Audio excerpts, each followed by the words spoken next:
नमस्कार सभी को, स्वागत है आपका फिर से एक नए चैप्टर के साथ में। आज हम बात करने वाले हैं ह्यूमन ज्योग्राफी का एक नया चैप्टर लेकर। चैप्टर का जो नाम है वो distribution and utilisation of biotic resource, यानी कि जैविक संसाधनों का वितरण और उनका उपयोग। हालांकि ये जो चैप्टर है काफी लेंथी है, काफी बड़ा है, लेकिन इसका हम एक पार्ट करने वाले हैं जिसका नाम है animal grazing, live stock rearing and commercial live stock rearing, यानी कि जो पशुपालन है उसके अंतर्गत हम दो पशुपालन की बात करेंगे जिसको हम बोलते हैं लाइव स्टॉक रियरिंग और कॉमर्शियल ग्रेजिंग। उनकी कैरेक्टरिस्टिक्स के बारे में बात करेंगे और उनमें क्या क्या डिफरेंसेस है इसके बारे में बात करेंगे। बहुत बार ये क्वेश्चन पूछा गया है कि what are the difference between commercial livestock and the nomadic herding. तो इसके बारे में हम बात करेंगे। तो चलिए शुरुआत करते हैं। यहां आपको मैं दो पिक्चर दिखाने जा रहा हूं, आप इन दो पिक्चर को ऑब्जर्व कीजिए। एनिमल ग्रेजिंग हो रहा है, दोनों के अंदर क्या हो रहा है, एनिमल ग्रेजिंग यानी कि पशु चारण हो रहा है। यहां पर आप देख रहे होंगे कुछ जो फैंसी यानी कि तारे लगी हुई है, इधर से ये वाली, इधर से, और यहाँ पर जो है ये भेड़ बकरियां, ठीक है, शीप एंड गोट जो है चलते जा रहे हैं। पीछे जो है एक आदमी इनको पीछे पीछे इसके चल रहा है। तो दोनों में आप थोड़ा सा अंदाजा लगा सकते हैं कि दोनों में क्या डिफरेंस है। कि ये वाला जो है वो इसको हम बोल सकते हैं कॉमर्शियल ग्रेजिंग और ये हमारा जो रहेगा नोमैडिक हर्डिंग। तो चलिए आगे फर्दर इसमें जानने की कोशिश करते हैं कि ये कॉमर्शियल ग्रेजिंग क्या है और नोमैडिक हर्डिंग क्या है।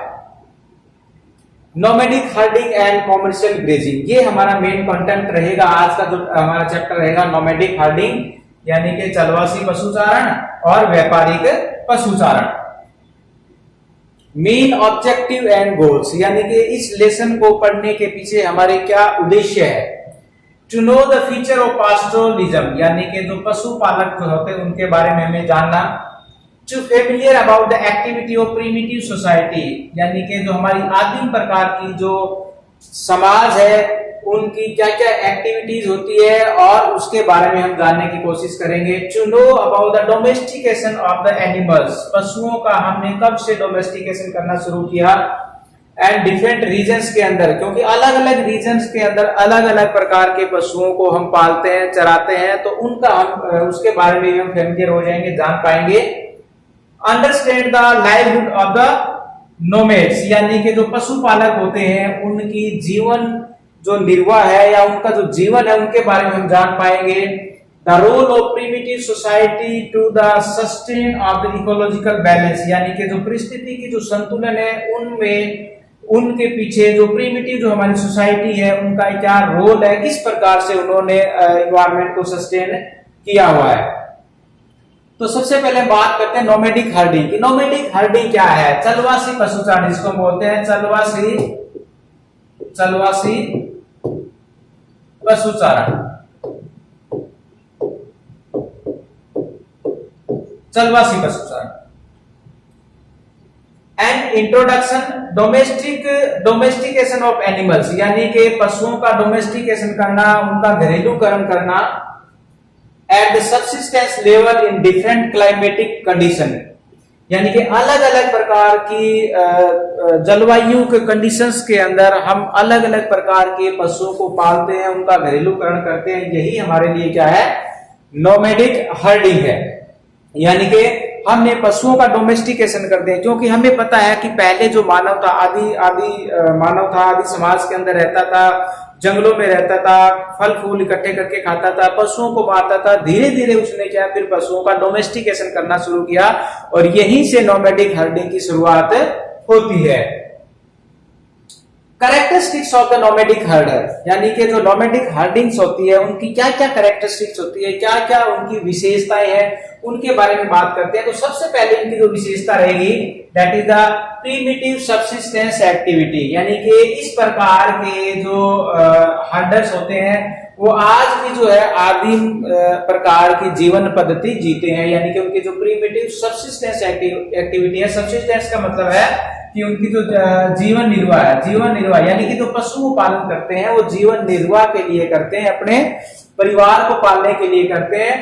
Move along with the live stock, और वो क्या करते हैं, पशुओं के साथ साथ चलते हैं। जैसा कि मैंने पहले आपको पिक्चर में दिखाया था, 2 पिक्चर में आपने ऑब्जर्व किया होगा कि एक पिक्चर में जो पशु जो होते हैं उसके पीछे एक आदमी चल रहा है, तो along with the livestock depending, किसके ऊपर depend, quality and amount of pasture और वाटर, वो वहां जाते हैं या वहां इतने दिन रुकते हैं, कितने दिन रुकेंगे ये डिपेंड करता है कि कितना वहां पर पानी अवेलेबल है, कितनी घास भूमि अवेलेबल है।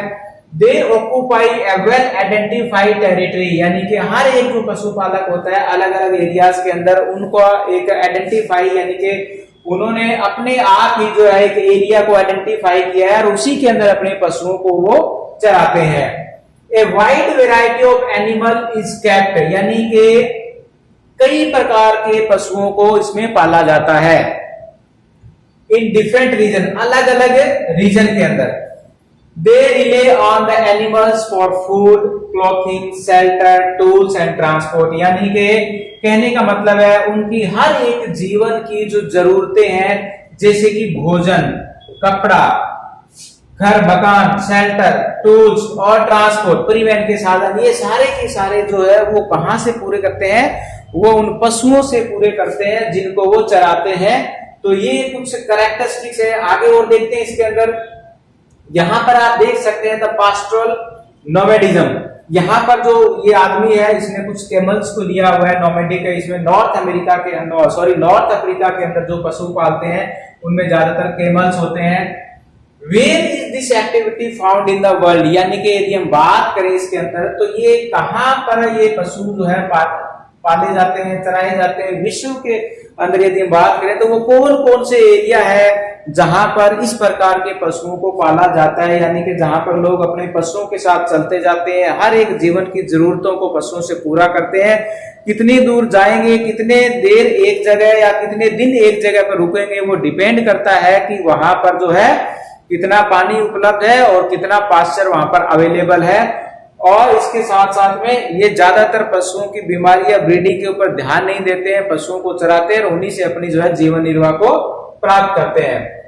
एरिड एंड सेमी एरिड, यानी कि ये शुष्क और अर्ध शुष्क जो क्षेत्र है इन नॉर्थ अफ्रीका, मिडल ईस्ट जो कंट्रीज है वो जैसे कि ईरान, इराक, अफगानिस्तान, ये वाले जो एरिया है इसको मिडल ईस्ट के नाम से जानते हैं। सेंट्रल एशिया, जिसमें आगे मंगोलिया तक जाते हैं, जो कजाकिस्तान है, उज्बेकिस्तान है, central Asia, Mongolia. 20% of the world land areas, यानी कि ये जो पास्टोरल नोमैडिस है ये पूरे विश्व का 20% एरिया को लगभग कवर करते हैं। और 15 मिलियन पीपल आर, अभी भी इसके अंदर जो 15 मिलियन जो है लोग इसके अंदर लगे हुए हैं। तो पास्टोरल नोमैडिज्म के ये कुछ एरियाज है जहां पर लोग इस प्रकार का पशुपालन करते हैं।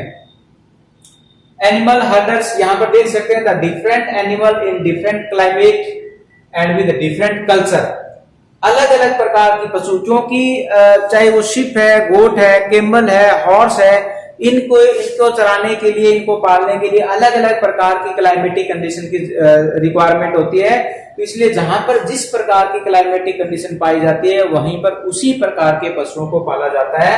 फॉर एग्जाम्पल के लिए यदि बात करें, कैमल, शिप एंड गोट, ये नॉर्थ अफ्रीका और मिडल ईस्ट के अंदर जो है इनको प्रीफर किया जाता है।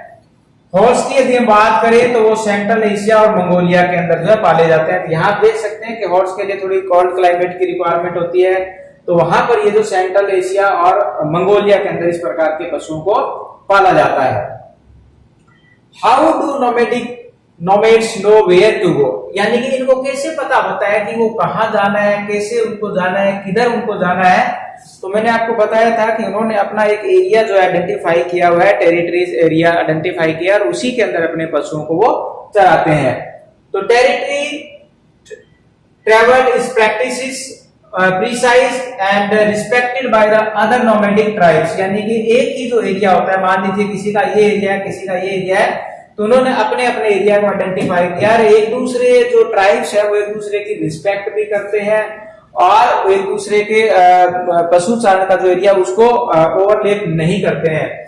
Migratory patterns are based on the intimate knowledge of the land and rainfall pattern, यानी कि कहां पर कितनी रेनफॉल हो रही है, कितना एरिया है, ये सिर्फ जो है इंटीमेट किया जाता है इंफॉर्मेशन के द्वारा, एक दूसरे के द्वारा ही जो है बताकर एक जगह पर ट्रांसफर किया जाता है। It can also be influenced by the political situation, कई बार ये जो है जो राजनीतिक बाउंड्रियां होती है, राजनीतिक जो अवस्थाएं होती है, समस्याएं होती है, सिचुएशन होती है, उनसे भी ये जो है कई बार प्रभावित हो जाते हैं और अपने ही एरिया तक ये सीमित रह जाते हैं। अदरवाइज ये कहीं कहीं पर क्या है, पॉलिटिकल बाउंड्री को भी क्रॉस कर जाते हैं। The important reason, important reason की बात करते हैं कि कहां पर है, हमने पहले इसको डिस्कस किया था, तो एक बार चलते फिर देखते हैं। नॉर्थ अफ्रीका, अफ्रीका का northern part, Arabian peninsula, Arabian peninsula यानी कि जो मिडिल ईस्ट कंट्रीज है वहां पर, मंगोलिया चाइना के ऊपर में, सेंट्रल चाइना। इसके बाद में चलते हैं थोड़ा और उत्तर में, तो tundra region of Eurasia, Eurasia यानी कि रसिया का जो उत्तरी जो भाग है उसको यूरेशिया के नाम से जाना जाता है, वहां का जो रीजन है उसको टुंड्रा रीजन के नाम से जाता है, वहां पर भी जो पशुओं को पाला जाता है। और south west Africa and Madagascar, यानी कि जो अफ्रीका का जो पार्ट है उसके ईस्टर्न में मेडागास्कर है, ये वाला जो रीजन है, इन एरिया के अंदर आज भी नोमैडिक हर्डिंग की जाती है। इसमें एक टर्म्स आती है ट्रांसहुमेंस, यानी कि जिसको हिंदी में बोलते हैं ऋतु प्रवास, ऋतु प्रवास। ये ऋतु प्रवास क्या होता है, इसके बारे में बात करते हैं। ऋतु प्रवास, ऋतु प्रवास जैसा कि इन सिंपल भाषा में यदि बात करें तो ऋतु के अकॉर्डिंग यानी कि सीजन के अकॉर्डिंग जो है माइग्रेशन होना या जो ट्रांसफर होना।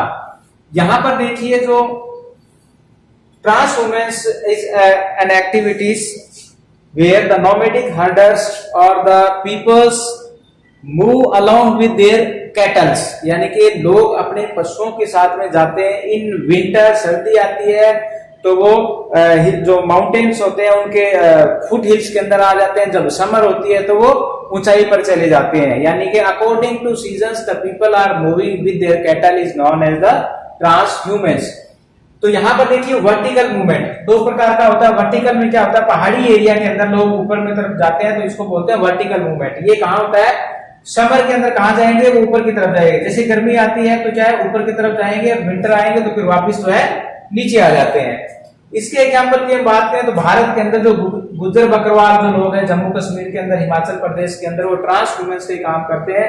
गदीज एंड भोटिया ये उत्तर प्रदेश के अंदर, उत्तराखंड के अंदर, ये इस प्रकार की जो जनजाति है आज भी जो है ट्रांसह्यूमेंस के अंदर जुटी हुई है, यानी कि वो अपने पशुओं को पालती है।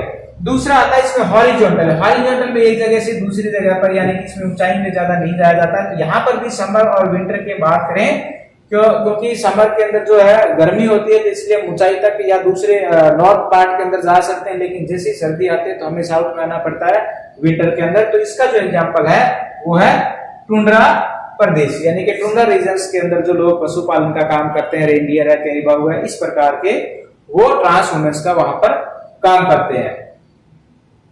The feature of pastoral nomads, nomads are no longer the most important conveyance of the good info being replaced with the technology। आज ये धीरे धीरे चेंज हो रहे हैं क्योंकि नई नई तकनीकी आ रही है, नए नए सोसाइटीज के अंदर टेक्निक्स आ रही है, उससे उनके जीवन में कुछ बदलाव आ रहा है।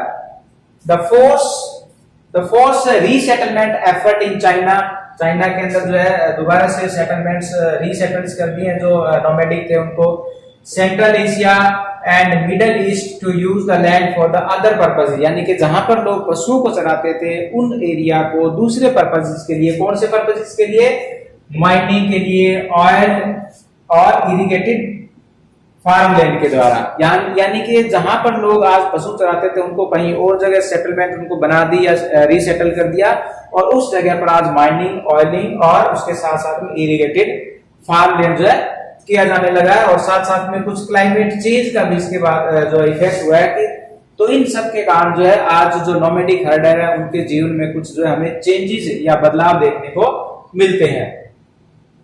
ये देखिए अलग अलग प्रकार के पशुओं का बात करेंगे। रसिया के अंदर जो साइबेरिया है वहां पर ये रेंडियर्स, इधर में देखिए केनिया तंजानिया के अंदर जो कैटल्स है पाल रहे हैं। यहाँ पर केनिया यानी कि अफ्रीका के अंदर, तंजानिया के अंदर ये कैटल्स जो है ग्रेजिंग करवा रहे हैं। अफ्रीकन साहेल के अंदर ये गोट और शिप जो है, इसके अंदर ज्यादातर गोट है, ठीक है। नेक्स्ट मंगोलिया में देख सकते हैं आप भेड़ी ज्यादा है, शिप ज्यादा है मंगोलिया के अंदर, ठीक है। तिब्बत के अंदर भी भेड़े हैं, शिप। इंडिया के अंदर आप देख सकते हैं जो थार का डेजर्ट है वहां पर कैमल्स। कश्मीर के अंदर शिप है, अफगानिस्तान के अंदर शिप है। ये कुछ एग्जाम्पल है जो लोग अलग अलग क्लाइमेटिक रीजन के अंदर अलग अलग प्रकार के पशुओं को पालते हैं। अब दूसरा हमारा जो इसमें पार्ट रहेगा दैट इज कॉमर्शियल ग्रेजिंग, यानी कि इसको हम बोलते हैं व्यापारिक पशुपालन। व्यापारिक, जैसा कि इसके नाम से पता चला है कि व्यापारिक पशुपालन है ये। व्यापारिक यानी कि व्यापार के लिए पशुओं को पालना, ट्रेड के लिए, कॉमर्स के लिए और for money.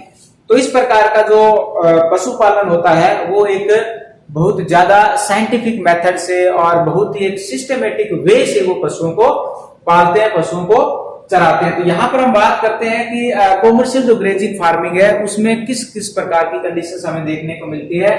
Unlike nomadic herding, यानी कि नोमैडिक हर्डिंग की तरह नहीं होती है। Commercial livestock rearing is more organise, ये ज्यादा ऑर्गेनाइज होता है, व्यवस्थित होता है। It is a capital intensive farming, इसके अंदर पैसा ज्यादा लगता है। कैपिटल इंटेंसिव है यानी कि पूंजी आधारित एक नया जो है कॉमर्शियल फार्मिंग है जो कि परमानेंट पास्चर का मतलब है जो उनके पास में रेगुलर या परमानेंट जो घास भूमिया है उनके ऊपर इन पशुओं को चराया जाता है। The main objective of this farming is to earn money, इनका मेन ऑब्जेक्टिव क्या होता है, पैसे कमाना। By selling of the animals and their product, पशुओं को बेचना या उनके जो प्रोडक्ट है, चाहे मीट है, वूल है, मिल्क है, कुछ भी है, उनको बेचकर ज्यादा पैसे कमाना, इनकम प्राप्त करना। It is influenced by the western culture, और इस प्रकार की ये जो व्यापारिक पशुपालन है वो वेस्टर्न कल्चर से प्रभावित है। तो ये कुछ इसका इंट्रोडक्शन था कॉमर्शियल ग्रेजिंग का। यहाँ पर आप देख सकते हैं कॉमर्शियल ग्रेजिंग का एक एग्जांपल, इसमें पशुओं को एक अच्छे विस्तृत बाड़ों के अंदर, रेंचेस जिसको बोलते हैं, या ऐसे डेयरी फार्मिंग की तरह जो इसके अंदर उनको रखा जाता है, उनकी ब्रीडिंग के ऊपर, उनकी डिजीज के ऊपर काफी ध्यान दिया जाता है, उनको साइंटिफिक मेथड से जो है ग्रेजिंग करवाया जाता है। एरिया ऑफ कॉमर्शियल ग्रेजिंग, अब हम बात करते हैं कि वर्ल्ड के अंदर कहां कहां पर जो कॉमर्शियल ग्रेजिंग की जाती है। तो यहां आपको मैं बता दूं कि ज्यादातर जो टेम्परेट ग्रासलैंड है, टेम्परेट ग्रासलैंड का मतलब शीतोष्ण जो घास भूमिया है, जहां जिसको हम अमेरिका के अंदर, नॉर्थ अमेरिका के अंदर प्रेरीज बोलते हैं, साउथ अमेरिका यानी कि अर्जेंटीना, ब्राजील के अंदर वहां पर इनको पंपास के नाम से जाना जाता है। साउथ अफ्रीका में इनको वेल्ड्स बोला जाता है। ऑस्ट्रेलिया के अंदर इनको डाउन्स, और न्यूजीलैंड के अंदर कैंटरबरी, और इसके साथ साथ में जो हमारा स्टेप्स रीजन है, जो यूरेशिया का जो पार्ट है वहां पर इसको स्टेप्स बोला जाता है। तो इस प्रकार के रीजन के अंदर जो ये पशुपालन किया जाता है। तो यहां पर आप देख सकते हैं the prairie of north America, Llanos grassland of Venezuela, Brazil, welds of south Africa, downs of Australia. ये घास के मैदानों के नाम है जो मैं बता रहा हूं आप लोगों को। यहां पर देख सकते हैं आप प्रेरीज कहां कहां मिलते हैं। Canterbury of New Zealand and eastern part of the Caspian sea, steps जिसको हम बोलते हैं नॉर्थ पार्ट और अरेबियन सी, स्टेप्स, यहाँ पर इसको स्टेपी जो बोला जाता है। तो इस प्रकार के जो एरियाज है वहां पर ये पशुपालन किया जाता है। या आप देख सकते हैं यहाँ पर ये एरिया, ये यहाँ पर प्रेरी का है, ये पंपास का जो एरिया है, ये वेल्ड्स का एरिया है, ये डाउन्स का एरिया है, यहाँ पर ये स्टेप्स का एरिया है, ठीक है। तो ये कुछ एरिया है, ये वेल्ड्स, ये डाउन्स, और ये हमारा रहेगा पंपास, और ये रहेगा प्रेरीज। तो ये कुछ एरिया है जहां पर आज वैज्ञानिक तरीके से व्यापारिक पशुपालन किया जाता है।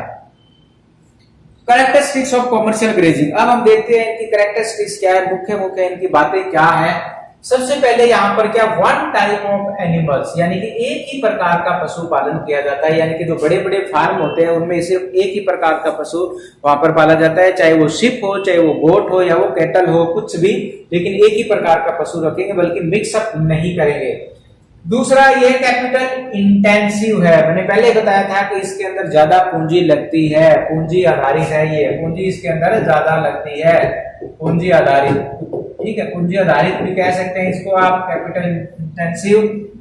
इसके साथ साथ में practice on the permanent pasture, ये जो घास के जो मैदान है, परमानेंट जो पास्चर है वहीं पर जो है इनको किया जाता है। जैसे कि नोमैडिक हार्डन के अंदर वो अलग अलग एरिया के अंदर जहां उनको घास अवेलेबल होती है वहीं चले जाते हैं, जहां पानी अवेलेबल होता है वहीं चले जाते हैं, लेकिन यहाँ पर ऐसा नहीं है। यहाँ पर उनके लिए परमानेंट पास्चर की यानी कि घास भूमियों की, फॉडर की जो है अरेंजमेंट किया जाता है, पानी उनको स्वच्छ दिया जाता है, ये सब बातें पहले से इंश्योर की जाती है। ये जो परमानेंट पास्चर होते हैं इनको अलग अलग एरिया के अंदर अलग नाम दिया जाए। जैसे कि रेंचेस की हम बात करें, जिनको हम हिंदी में बाड़े बोलते हैं, बाड़े, बाड़े यानी कि पशुओं को जिसके अंदर रखा जाता है, प्रेरीज के अंदर इनको बोला जाता है रेंचेस। कई बार ये छोटे क्वेश्चन के अंदर आ जाता है कि प्रेरीज के अंदर जो एरिया होता है पास्चर, उनको क्या बोला जाता है, तो उनका नाम है रेंचेस। एस्टेंसिया इन पम्पास यानी कि ब्राजील के अंदर ये जो एरिया है वहां पर इनको क्या है, एस्टेंसिया के नाम से जाना जाता है। एस्टेंसिया हो चाहे रेंचेस हो, ये बड़े बड़े बाड़े हैं जिनके अंदर पशु पालन किया जाता है या पशुओं को इसके अंदर रखा जाता है। साइंटिफिक मेथड यानी कि ये एक वैज्ञानिक पद्धति के द्वारा जो है इसको किया जाता है, साइंटिफिक मेथड के द्वारा। साइंटिफिक मेथड में यदि हम बात करें तो इसमें बहुत सारी, जैसे कि उनकी ब्रीडिंग की है, डिजीज की है, फ्रेश वाटर अवेलेबल है, इनको प्रोवाइड करवाया जाता है, ठीक है, हर एक तरीके से पशुओं का ध्यान रखा जाता है।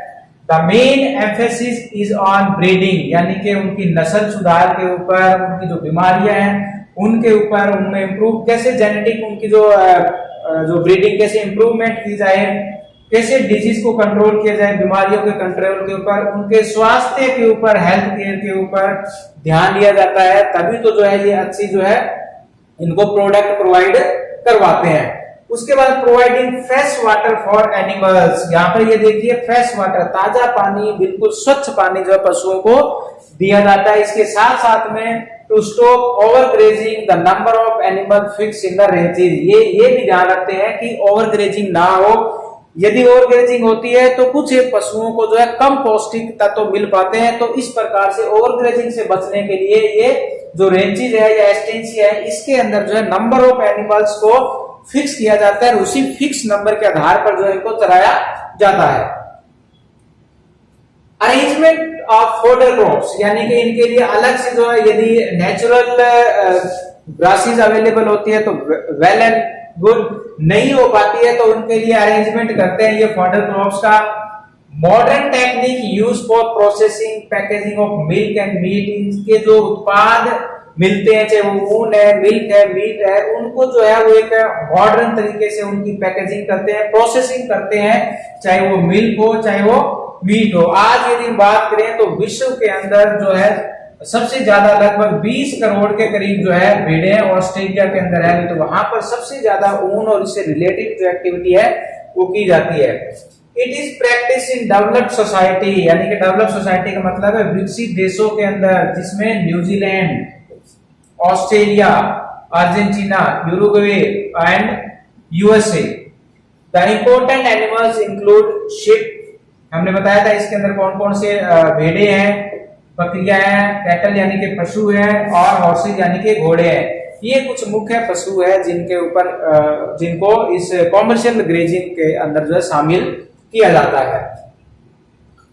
एनिमल इन कॉमर्शियल ग्रेजिंग आप देख सकते हैं कि यहाँ पर जो है ये कैटल्स हैं, ठीक है, और इधर में ये शिप है। यहाँ पर एनिमल कॉमर्शियल ग्रेजिंग आप देख सकते हैं, यहाँ पर बड़ी सारी शिप है और बहुत सारी शिप है, और इनको रेंजेस के अंदर ले जाया जा रहा है, बड़े बड़े बाड़ों के अंदर लेके जाया जा रहा है। यहाँ पर भी आप देख सकते हैं इनके पीछे ये वायर्स लगी हुई है, ठीक है, फेंसिस इसकी की हुई है ताकि पशु बाहर ना जा पाए और एक बाड़ों के अंदर इनके जो नंबर है वो फिक्स रहे। लास्ट हमारा इसमें पॉइंट रहेगा, इसमें देखते हैं कि the difference between commercial and nomadic herding. जितनी बातें अभी हमने नोमैडिक हर्डिंग और कॉमर्शियल ग्रेजिंग के अंदर पढ़ी है, उन्हीं बातों को लेकर हम यहाँ पर डिफरेंस इसमें देखेंगे। सबसे पहले मोटी मोटी बातें करते हैं। ये चलवासी पशुचारण है, नोमैडिक हर्डिंग है, और ये क्या है कि व्यापारिक पशुचारण यानी कि कॉमर्शियल ग्रेजिंग है। यहाँ पर ये देखिए कि पशुओं को पानी, चारागाह यानी कि फॉडर और उनकी क्वालिटी वो उसमें विशेष रूप से ध्यान रखा जाता है और ये स्थान के अकॉर्डिंग चेंज भी करवाते रहते हैं। लेकिन यहाँ पर ये जो स्थायी घासों पर उनको ये चेंज होते रहते हैं इसके अंदर, लेकिन यहाँ पर कोई चेंज नहीं है। यहाँ पर ये देख सकते हैं पशुपालन स्थायी चारा यानी परमानेंट जो पास्चर होते हैं उनके ऊपर पशुओं को चराते हैं। ये जो है नोमैडिक हर्डर नेचुरल यानी कि पूर्ण रूप से प्रकृति द्वारा प्रदान किए गए, ठीक है, वनस्पति के ऊपर आधारित होती हैं। They are fully dependent on natural vegetation और नेचुरल ग्रासेस, लेकिन उनके लिए अरेंजमेंट किया जाता है चारे का, पानी का, फॉडर का, क्रॉप्स का। ये जो हर्डर्स होते हैं they depend for food, cloth and transport on animals, यानी कि जो हर्डर होते हैं वो हर एक चीज के लिए पशुओं पर निर्भर करते हैं। लेकिन यहाँ पर ये कॉमर्शियल दृष्टि से यानी कि व्यापारिक दृष्टि से, व्यापारिक उद्देश्य से इनका पशुपालन किया जाता है। ये इनको ट्रांसह्यूमेंस करवाते हैं, यानी कि मौसम के अनुसार ये ऋतु प्रवास करते हैं। लेकिन यहाँ पर क्या है, इनके लिए बड़े बड़े बाड़े हैं, पशुओं को सैकड़ों किलोमीटर बड़े बड़े लंबे बाड़ों में रखा जाता है, जहां पर प्रेरी में इनको रेंच और पंपास में इनको एस्टेंसिया कहा जाता है। चलवासी पशुचारण में अनेक प्रकार के पशु पाले जाते हैं इकट्ठे ही, जहां पर भेड़, बकरियां, गाय सारी इकट्ठे हो सकते हैं। जैसे कि उष्णकटिबंधीय अफ्रीका में या यदि बढ़िया चारा मिल जाता है तो वहां पर गाय और बैल, सहारा में थोड़ा शुष्क एरिया है तो वहां पर भेड़, बकरी और ऊंट पाली जाती है। थोड़ा सा सेमी एरिड रीजन है, ड्राई क्षेत्र है तो वहां पर घोड़े, गधे और घोड़े पाले जाते हैं। यदि हम तिब्बत की बात करें, एंडीज की बात करें तो वहां पर याक और लामा, और आर्कटिक की बात करें तो वहां पर जो रेनियर पाले जाते हैं। इसका मतलब है कि वहां पर मिक्सअप पशु रखे जाते हैं। लेकिन यहाँ पर यदि बात करें तो यहाँ पर एक ही जो एस्टेंसिया में या रेंचेस के अंदर या एक एरिया के अंदर एक ही प्रकार का पशु पाला जाता है, जैसे कि एक ही किस्म के उन्नत या विशिष्ट पशु पाले जाते हैं, जैसे कि गाय यानी कि काऊ। कॉमर्शियल जो पशुपालन है उसकी जो एरिया है वो हमने पहले बताया, एशिया में स्टेपेज, नॉर्थ अमेरिका में प्रेरीज, साउथ अमेरिका में लानोस और पंपास, अफ्रीका के अंदर वेल्स, ऑस्ट्रेलिया के अंदर डाउन और न्यूजीलैंड के जो घास के मैदान है ये एक मुख्य एरिया है। यहाँ पर ये हमने आपको बताया था कि ये सारा अफ्रीका, मध्य पश्चिमी एशिया, यूरेशिया, टुंड्रा और अफ्रीका का ईस्टर्न जो पार्ट है उनके अंदर ये पाले जाते हैं। तो ये कुछ मुख्य डिफरेंसेस थे। कई बार ये डिफरेंस भी पूछ लिया जाता है कि what is the difference between the commercial and nomadic herding, तो आप इन्हीं पॉइंट्स को आधार बनाकर जो इनके अंदर डिफरेंस लिख सकते हैं। तो ये जो था हमारा आज का चैप्टर एनिमल रिसोर्स के अंदर हमने डिस्कस किया नोमैडिक हर्डिंग, उनके कैरेक्टरिस्टिक्स, उनके एरिया, उनके पशुपालन के बारे में, और लास्ट में हमने डिस्कस किया उनका डिफरेंसेस के बारे में। Thank you.